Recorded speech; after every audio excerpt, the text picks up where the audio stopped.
So I'd like to talk about the power of thought.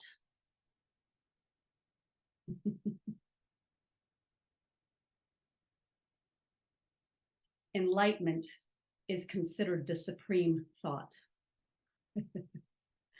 The thought of enlightenment is the highest thought that we can have. And in that thought, there is intention. That is not only our thought. That is the thought, the divine intention of all enlightened beings. So to engage the energy, to engage one's energy in enlightened intent, in enlightened intention, is to increase your vibratory resonance and frequency. So to have the heart mind engaged in that intention, when we come to practice, or when we come to sit, or even in the intention of the day, that one's intention of the well-being for others, one's well-being as well as well-being for others. And that can manifest in all kinds of ways: kindness, generosity, patience, love, compassion.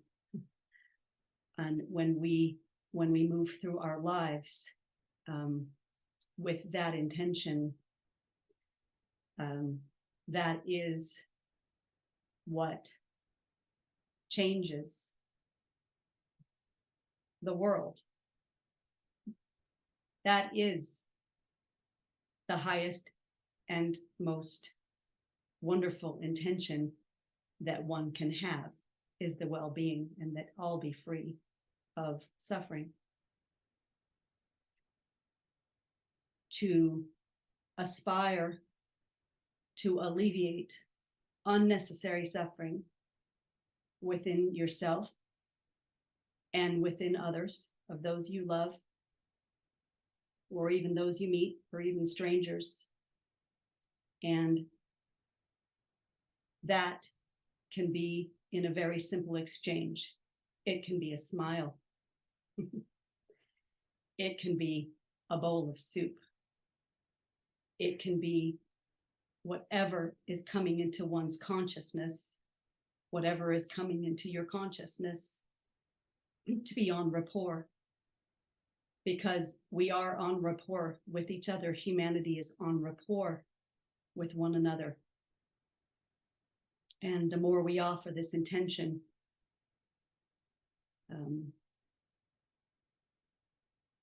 the more full life can become in that.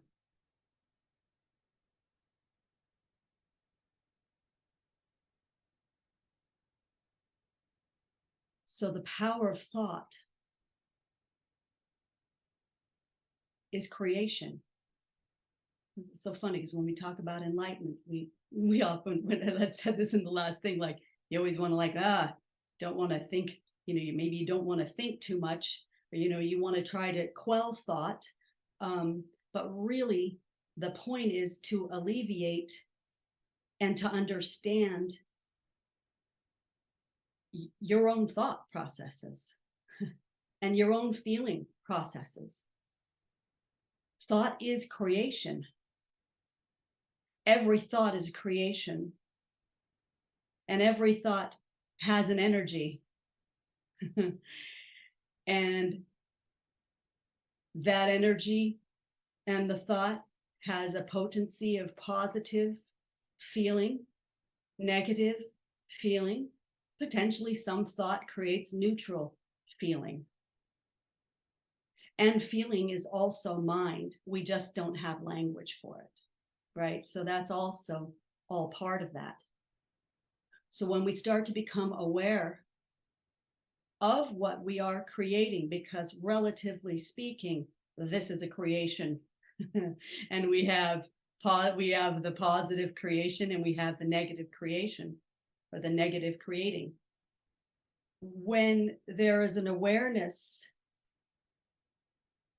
of where the attention and thought is going, in thought and feeling, from the point of view of the observation and from the awareness, there's a potential for that mastery. There's a potential of mastering the mind and the mental and emotional faculties within your own being. And in my view, that way, because it's so interesting, we can potentially become victim to our thoughts. If you have certain thoughts and you're like, victimized even of your own thought. But if that starts to become a point of observation and compassionate observation, instead of condemning observation, instead of self-judgment, if you can get to where you don't judge your thoughts, that it makes you a good or bad person, if that can be eliminated and you really get honest with your thoughts and what it is creating within you, and even when we speak certain things, what is it creating in other people? So it's an awareness. It's an awareness of the mind, and it's awareness of the speech. When we speak, that's the creation. We create through speech all the time. So we had a joke going. Just this is a small example, but there was a certain point there that whenever I was talking to somebody, I think it was Connie or whatever, be like, "Yeah, I'm tired." It's like, I'll always say, "God, I'm tired." Just get I'm tired. And finally went, and this is very, very simple example, but finally went, you know what? I'm going to stop reinforcing the thought of being tired. Yeah, the body may still need to get down. This is a very relative example. Body still may need to rest, and certain things may need to happen. But when I stopped saying, so reinforcing thought is what I'm talking about, right? But when I stopped reinforcing that, I'm tired. It's like, you know what? Seriously, I was feeling less tired. Because I stopped energizing that particular thought through the engaging of that and the constantly of the creating that. So we're creating all the time. And how refined we get in the focus of attention, in even correct thought or clear thought, clear creation, clear intention, then the energy follows that.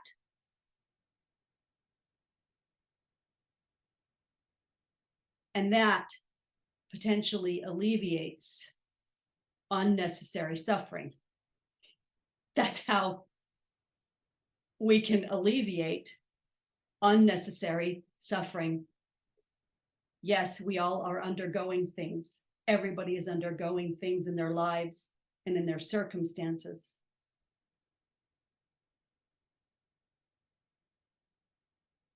But to embrace the power of the creation of your own mind